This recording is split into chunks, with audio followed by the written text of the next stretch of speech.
Welcome to Golf Arizona. I'm your host, Gina Zemer. This show is all about showcasing some of the best that Arizona golf has to offer. Today we'll be visiting some of the best courses and resorts, and we'll be talking with amateurs and professionals, all sharing their love for the game of golf.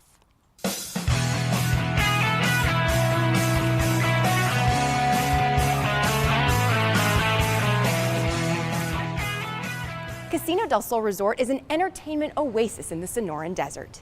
Here, guests can enjoy a variety of activities, day or night. Casino del Sol Resort, located in southwest Tucson, is an enterprise of the Pascua Yaqui tribe. It's the only Forbes 4-star rated casino resort in Arizona. The Sehualo Golf Club has been a perfect complement to the award-winning property. The course reflects the beauty and spirit of the land. It's a true golfing experience you will remember for a lifetime. Sehualo, meaning flower world in the Pascua Yaqui language, is the name of this magnificent golf course. Native landscape and magnificent lakes are blended throughout the challenging course. So today we are at Casino del Sol Resort and we are visiting the Sehualo Golf Club. Thank you so much, Spencer, for joining us. Absolutely. So tell me about this golf club and what makes it so special and so unique here in Tucson. There's quite a few things that are unique about Sehualo. A few of the things are the water features. We've got numerous amazing water features out here. We've got about 15 acres of lakes and almost 2 miles of streams that kind of meander through the property here. So it gives you kind of an oasis feeling out in the middle of the desert. So tell me about the affordability of coming out here to play. We like to think that it's very affordable to come play Sehualo. We utilize dynamic pricing, so based on the day, time, and demand, we can always find a tee time that's right for whomever, whatever their price range may be. So do you have any packages that you offer to guests that would like to come and stay at the hotel and also play golf here at the resort? We do. We offer many stay and play packages. Those are updated periodically. The current one we have right now is running with Callaway and Odyssey Golf. Come out, book a stay and play package, get a free putter. There's also lesson packages, all kinds of different gambling packages as well. So you guys have a partnership with the golf team at the U of A. We do. So tell me a little bit about that. We are the home course for the men's and women's golf team for the U of A. We host any number of their events and also host their team practices and qualifying, and we've made kind of just a great little home for them. So your course is operated by Troon Golf. Tell me about that and what some of the advantages are of that. A lot of the advantages being operated by Troon Golf is the support that we get as golf course operators, and to the end user, obviously they know that the conditions of the golf course are always going to be excellent. The pricing is going to be competitive in the market, and the service levels are going to be outstanding in line with the casino as well. There are a lot of golf courses here in southern Arizona, specifically here in Tucson. So if you were talking to someone who wanted to go out and golf but they didn't know what course to pick, why would you tell them to come to Sehualo? Come to Sehualo just because it's a first-class experience. You've got kind of the whole package here. You've got the casino resort. You can come, stay the night, play golf, use the pool, do some gambling, hit the steakhouse, catch a concert at the Ava Amphitheater. It's all kind of right here. Everything that you would want. So if people are interested in making a reservation, where can they find out more information about these special offers? The best place to go for best available rates is always going to be our website at www.sehualogolf.com. Also, calling direct is another easy way to book a tee time, 520-838-6623. Well, thanks, Spencer. I'm sure a lot of people are looking forward to getting out here and playing. Absolutely. Thank you, and we look forward to having them. Thanks. Thank you. All right, well, stick around. There's a lot more to come. We'll be right back.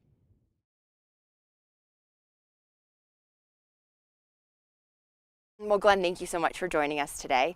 Not only are you a great player, but you are a fabulous teacher. So for someone that wants to come out and take some lessons, tell me about some of the lessons that you offer. Well, we do pretty much everything under the book here, and so you can take anything from simple 1-hour sessions to on-course playing lessons, or any type of lesson that would focus on an area of your game that you would like improvement on. So short game, bunkers, pitch shots, and again, game management are all areas that we work on here. Do you need to be a member of the club to take lessons with you? No, we're open to anyone. We actually offer programs from different resorts here in town and also to the public.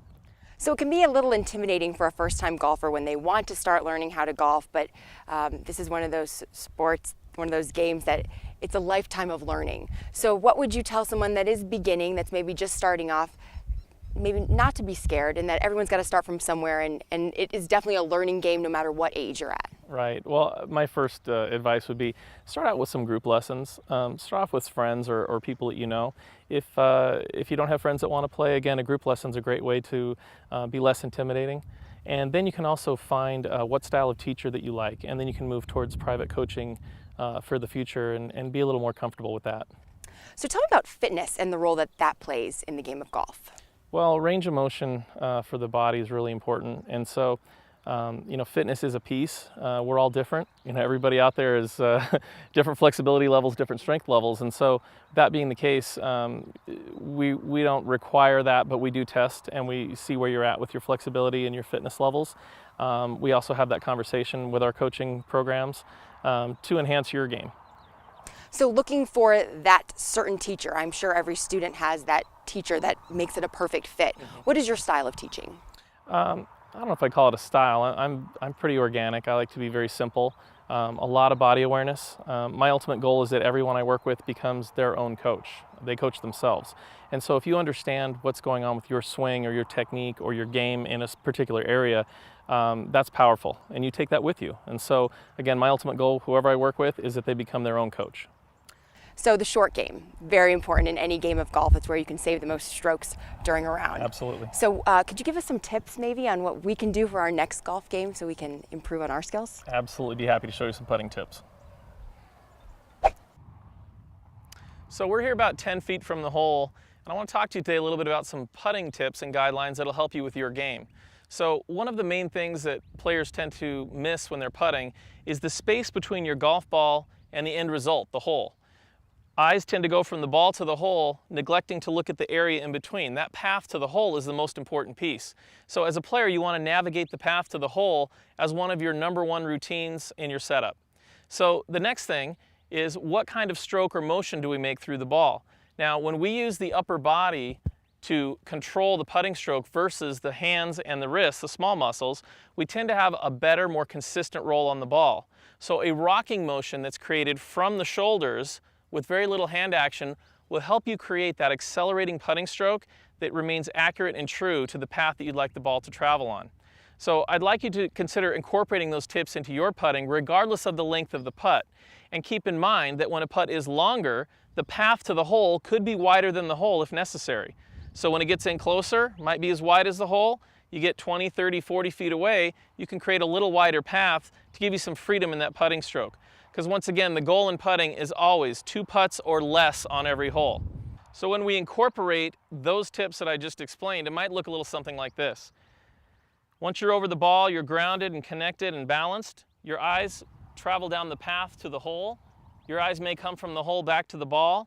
And once you're ready to roll that putt, you will follow the ball with your eyes with that shoulder motion. So thanks for the putting tips. Now, looking in the big picture, like we said, golf can be a pretty intimidating sport at times. So what would you tell someone who's continually trying to improve their game, how not to get discouraged?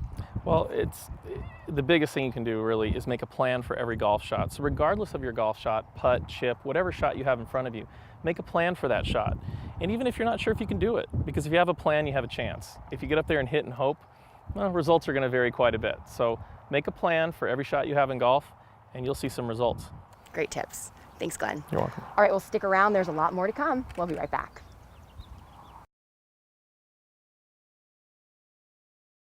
At the Gallery Golf Club, they believe that belonging to a private club should be much more than just a membership. It's an experience. They offer a lifestyle that believes in building and maintaining relationships with those who share similar passions, values, and interests. The Gallery Golf Club provides a destination where family and friends come together to share in a lifestyle offering the premier club experience in the Southwest. Their 2 highly acclaimed north and south golf courses offer members magnificent canyon views of the Tortolita Mountains and a scenic landscape of the Sonoran Desert. Garrett Wallace is the general manager of the Gallery Golf Club in Marana, Arizona. So in southern Arizona, there are so many golf courses, beautiful golf courses. Why would someone want to become a member here? We like to think the Gallery doesn't offer a membership, it offers a lifestyle. You know, our members, this is the center of everything they do, whether they're golfers or they're diners or they're active, you know, with our sports club. So we don't look at it as just a membership. We look at it really as kind of the center of your life. So tell me about the ownership of the club. You know, we're blessed. You know, as everyone's well aware, it's been a difficult time in the private club industry.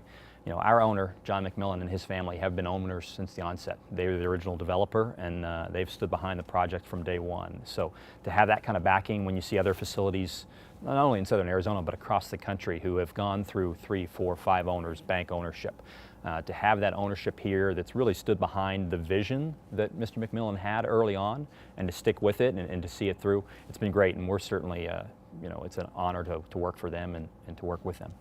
Now, Troon Management, they have a role in the club as well. Tell me about that. So in 2012, ownership of the club decided it was time to not do it on their own anymore. So they reached out, and that's when Troon was hired. So we're third-party management. We're the largest management company in the world.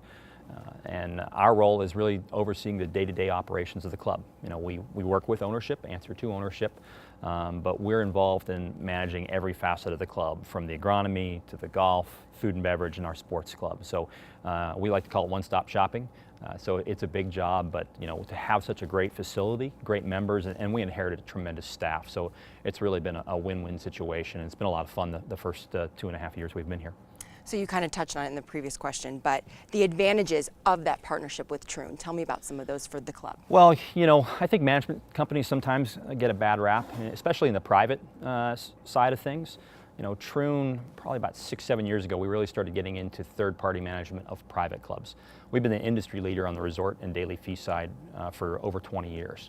But now we're the largest third-party manager of private clubs in the industry, with over 60 private clubs across the country. You know, we're a general manager, and I was one of those before, where you're kind of on your own, and when you needed to figure out a solution to a problem, you sat in the room with your team and figured it out. Well, you know, we've got a team of 10,000 associates worldwide, a support staff at our corporate office here in Scottsdale, and then a lot of advantages that we bring to the facilities that we manage. Most importantly for our members here at the gallery, you know, is Privé privilege. Troon Privé is the private entity that we manage our private clubs with.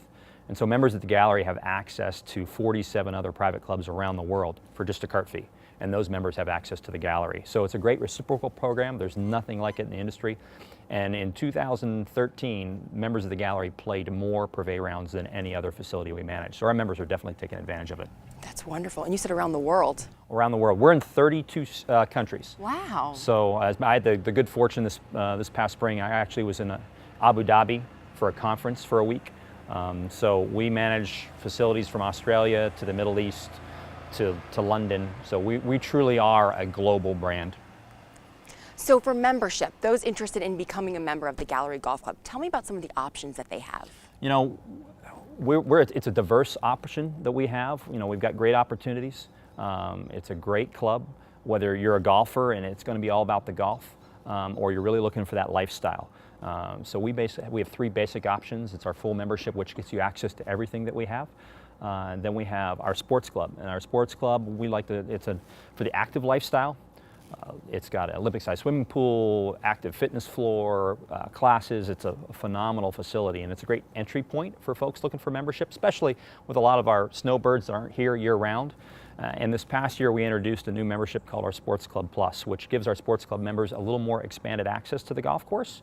It's a great introductory offer for folks to get a taste of our lifestyle and see if long-term membership's for them. So for someone that's looking for a membership to a club, we mentioned this earlier, there are a lot of choices here in Southern Arizona. What separates you from the rest?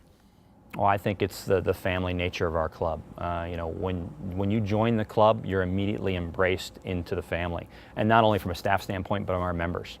You know, one of the challenges we have is when we look to our members, and the referrals are key in the private club business, but our members, all of their friends now are members. So when you come here, you're quickly embraced into the lifestyle and into our family, and I think that's what really sets us apart. There truly is something going on every minute of the day, and we have kind of an internal slogan that we use that, you know what, if you're not involved, it's your own fault.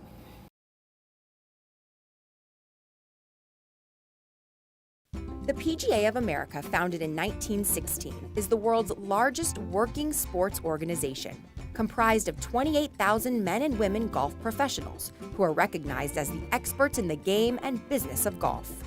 The Southwest Section PGA is headquartered in Scottsdale, Arizona, and is one of 41 sections of the PGA of America. Executive Director Kurt Hudak and President of the Southwest Section Don Ray are here to share their passion for the game of golf. Kurt Hudak, Don Ray, thank you guys so much for joining us today. So first, Kurt, we're going to start out with you. What is the Southwest Section PGA? You know, the Southwest Section PGA, it's part of the PGA of America. Geographically, we're the state of Arizona and Clark County, Nevada. And so they're really connected by climate as much as anything. It's a desert climate, and so that's how they've broken us up geographically. So Kurt, tell me about your role as Executive Director. You know, it's interesting. It's really an administrative position, but we do a lot. Our mission is really two things: grow the game of golf and then to support our members. And my role is really to administer tournaments. We do tournaments for our guys. We do a lot with junior golf. And unique to our section a little bit is we have a golf pass. And so the clubs really own that, but we administer that program. All right, Don, you are president, so tell me a little bit about your role as president. As president, elected position, you know, so you stand in front of the membership and say why you want to represent them. There's close to about 1,400 members of the Southwest section, so, you know, you get elected and you go up there and you just try to advocate for them, right? I mean, some don't have the time to run for a board position, let alone an officer position, but, you know, it's really just kind of chairing this association and seeing what's out there, whether legislatively or growing the game of golf or whatever that might happen to affect our members. I mean, ultimately, we want to grow the game of golf, just like Kurt said. But we want to make sure our professionals have jobs. We want to make sure that they're taken care of, and anything we can do to promote the brand of the PGA so people really understand, you know, what we do on a daily basis. That's what we're all about, and that's why I signed up, and I'm very grateful to have been voted in and really enjoying the position. So this position, it is a volunteer position, but what do you do as a golf professional?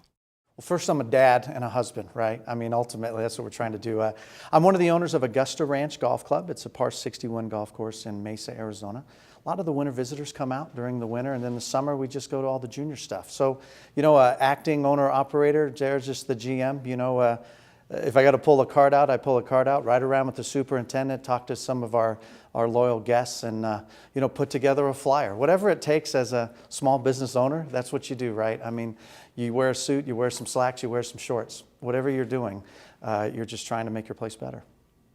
All right, so Kurt, tell us what the difference is between the PGA Tour and the PGA of America. Yeah, the PGA Tour, a men's-only organization, those are the guys that you see and playing on TV. And they're actually expanding their scope really a little bit globally. They have the PGA Tour, the Senior Tour, the Web.com, the Canadian Tour, South American Tour. They're involved in all that. The PGA of America is now all the people that work at the facilities, whether it's a golf course, it could be a driving range, it might be a retail facility. And again, we're the working hands and feet of growing the game. We do a lot with junior golf, teaching the game. So instruction is probably one of our fortes, and also running the business of golf. I mean, it's interesting, you drive by a golf course and people will look at it and go, well, okay, golf course, that's kind of nice, but it's probably a $2 or $3 million business, and it takes some expertise to run it well. And so that's what our PGA professionals, men and women, do. Okay, a question for both of you. Kurt, I'll ask you first. As leaders in the golf industry, what do you think is the best thing that's happening in Arizona right now for the game of golf?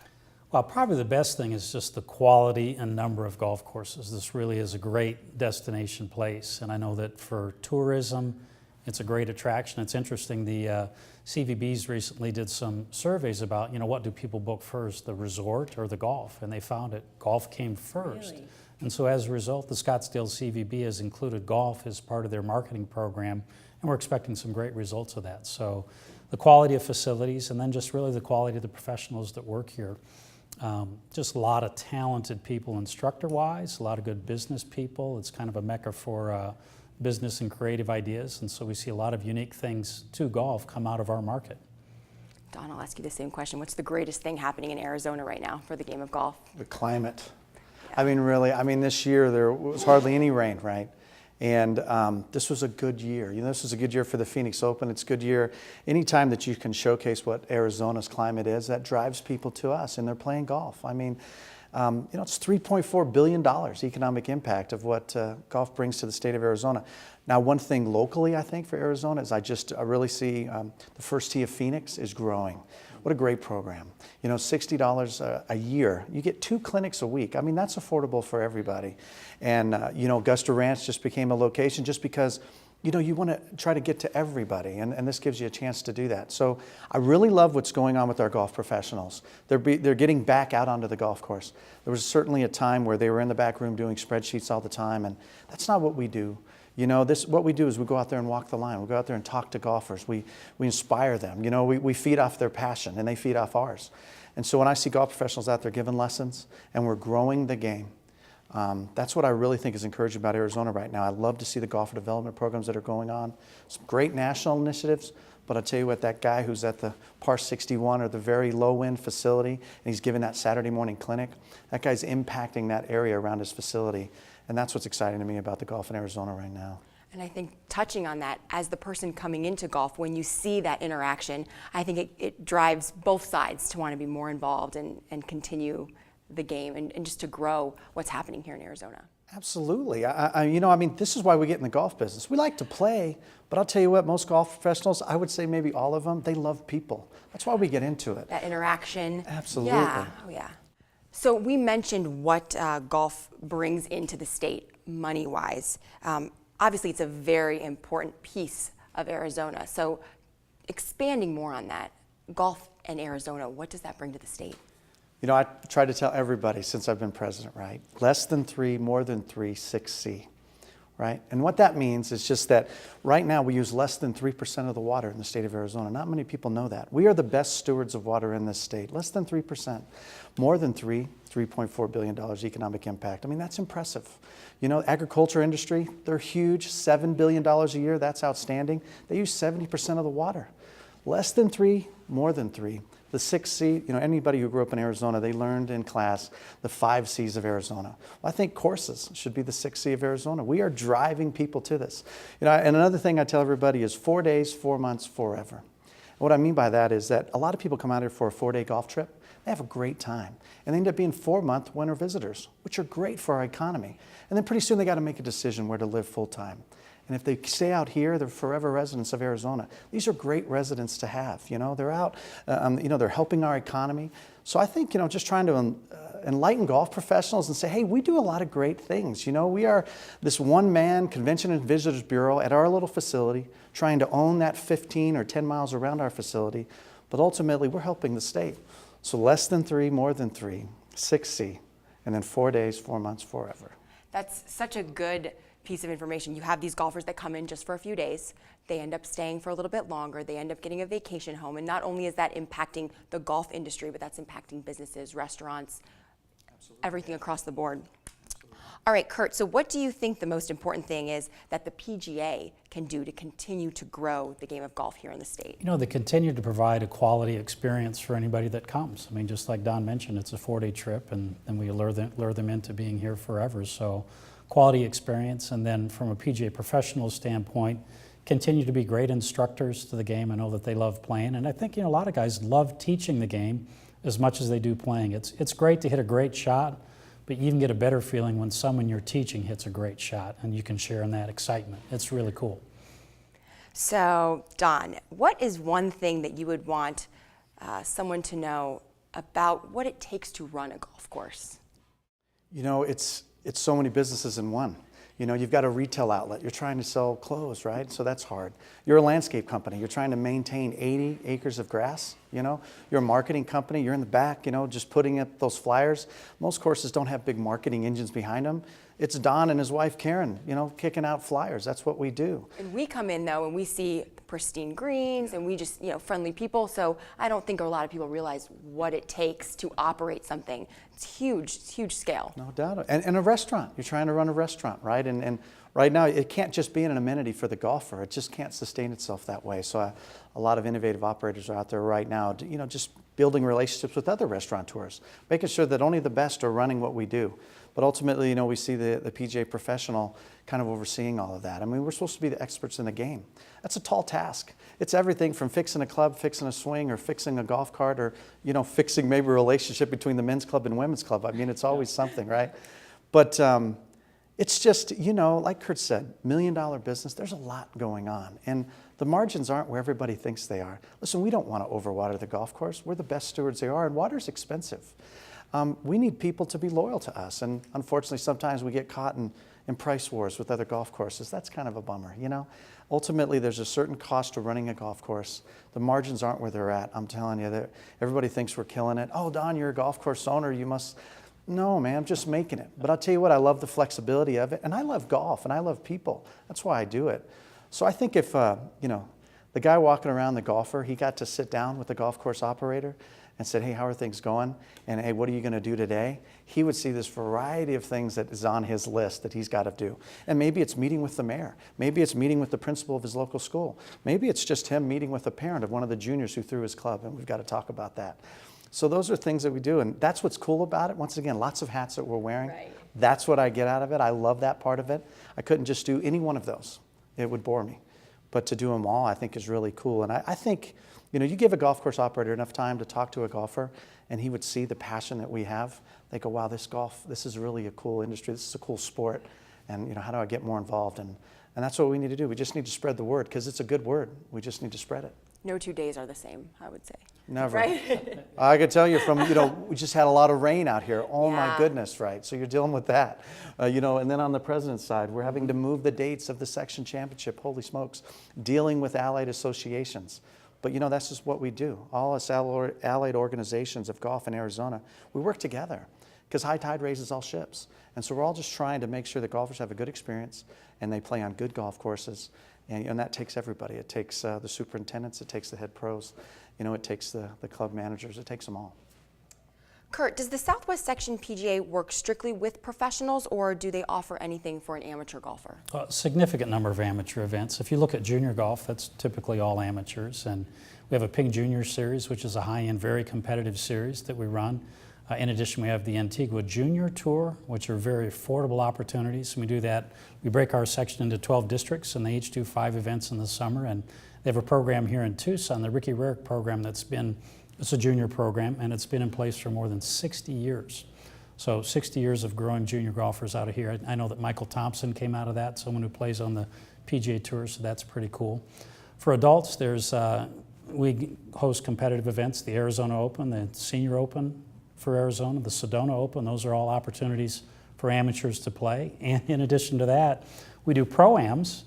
And so if you're an amateur at a golf course and you want to play in a pro-am, just go in and knock on your pro's door and say, hey, let's go play in this. And so it's kind of a treat. So yeah, very, very large number of amateur-related events. So no matter the skill level, there's something, Absolutely. Right? Absolutely. Anything else that you guys want to add?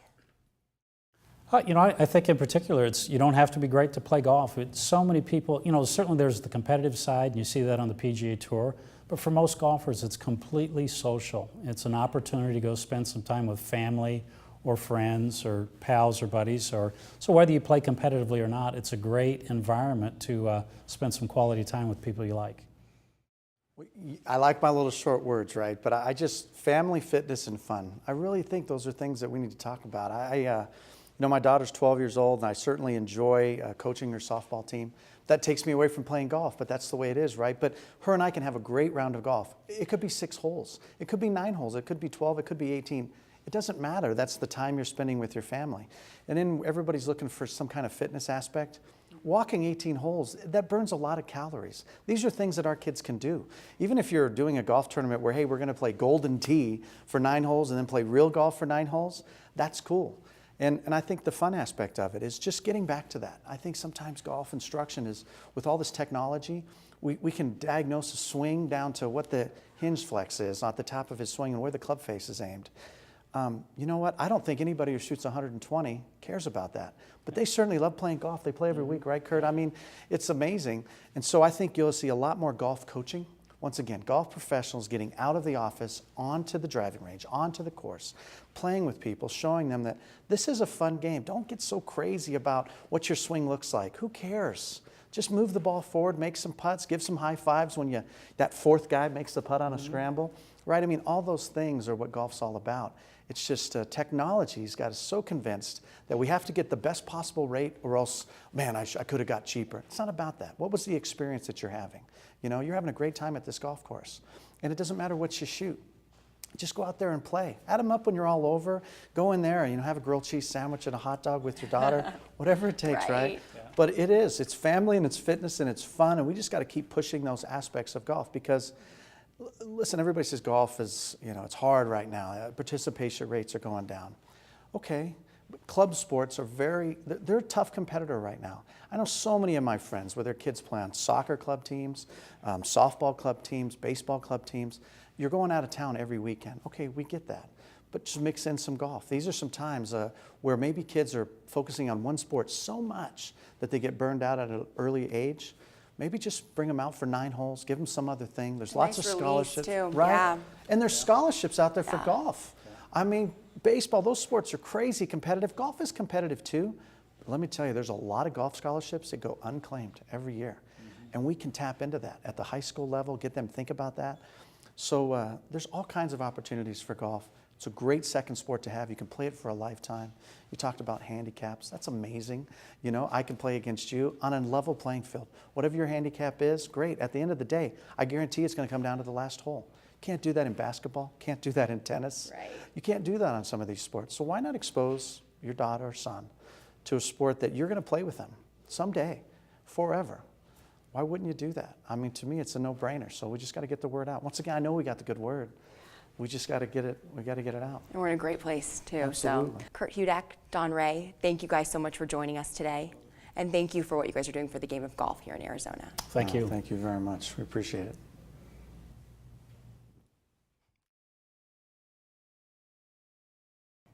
Thanks again for joining me for this episode of Golf Arizona. You can pick up a copy of Golf Arizona magazine at your local golf shop or visit our website at gogolfarizona.com. Thanks again. We'll see you next time.